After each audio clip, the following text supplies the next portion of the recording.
Hello everyone and welcome to Blog on Everything and welcome back to the channel and welcome to another match review for what happened to be Barcelona's first defeat of the season under Hansi Flick.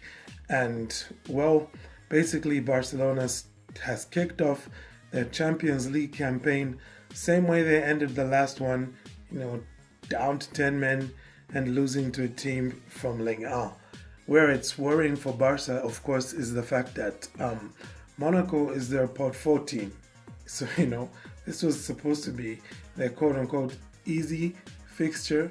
And yeah, that's exactly what it wasn't, apparently, because the match was decided really almost before it began for Barcelona. And look, it was only a 2-1 defeat, and it probably could have been more, but then again, it could have been better for Barcelona had certain things been different. And I guess this is an example of why I don't exactly do player ratings, like individual player ratings when I'm giving my match reviews, because honestly speaking, this would have just been me piling on one particular player, like the ratings would have been low for two players, one of whom it's low because he barely played any football, right? He got sent off after just 10 minutes. And the other one is the reason why the other guy didn't play barely any minutes, like why he got sent off. Yeah, I would have just been piling on Marc-Andre Ter Stegen. And in as much as I feel like probably this is one point where that is definitely called for, or in order, if I can put it that way, because he honestly decided to drop easily the worst performance of his career. Okay, I'm not saying the worst performance of the season or of the past 2 seasons, no, of his career. And I know people are going to say, well, look, there's a performance at Anfield, which in my opinion, even that one was better than this, because this was just, it was playing out sabotage, honestly speaking. Barcelona were playing against Monaco plus Ter Stegen. That's what it looked like at points in this game. And it's not just that he made one bad error that completely changed the complexion of this tie of the whole night, but it's that even after he made that error, he still kept on making error after error after error.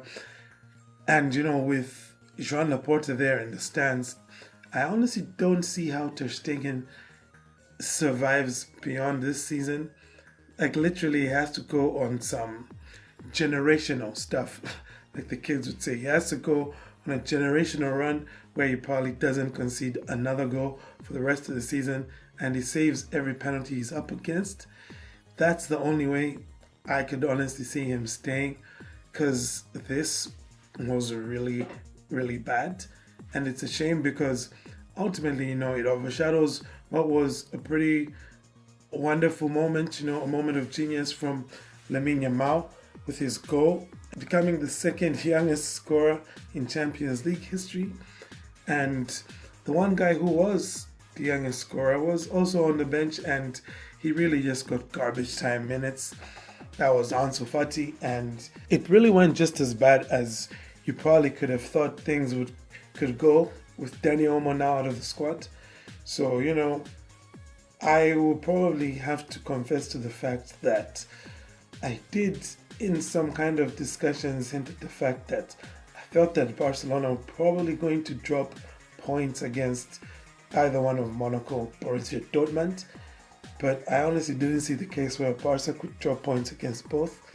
And that might be the case. And, I think the Dortmund game is also a banana skin just simply because of the lack of fit players at the manager's disposal. But, we'll see how all of that goes. Bayern Munich, of course, coming up soon in October as well. And we'll see how all of that goes. Hopefully, Ter Stegen can at least give us a fighting chance, Just at least try not to get any more of your teammates sent off. We can at least figure out the rest. You probably won't save much, but at least just don't let us go down to 10 men.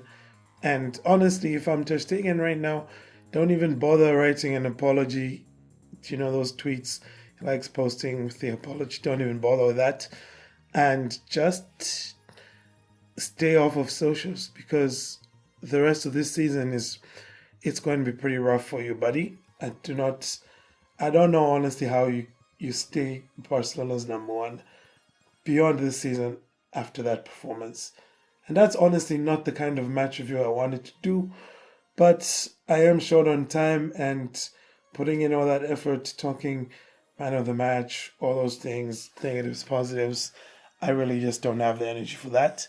So it's basically this. And hopefully we can see, at least a return to the winning ways in the upcoming match against Villarreal. It's not going to be easy, but at least you think we'll at least have 10 men, right?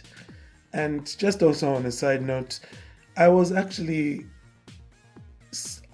impressed with the way Barcelona handled things up until that second goal from Monaco in the second half, because you couldn't tell that Barca were down to 10. And kudos to Hansi Flick as well for some of his tactics, which were pretty brave and pretty inspiring. It's good to see that. Anyway, we'll get to talking about that at a time probably when I'm feeling less like just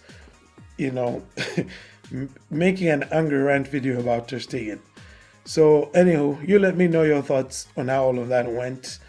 Aside from that, I thank you all for tuning in. Have a great day, and Forza Barca.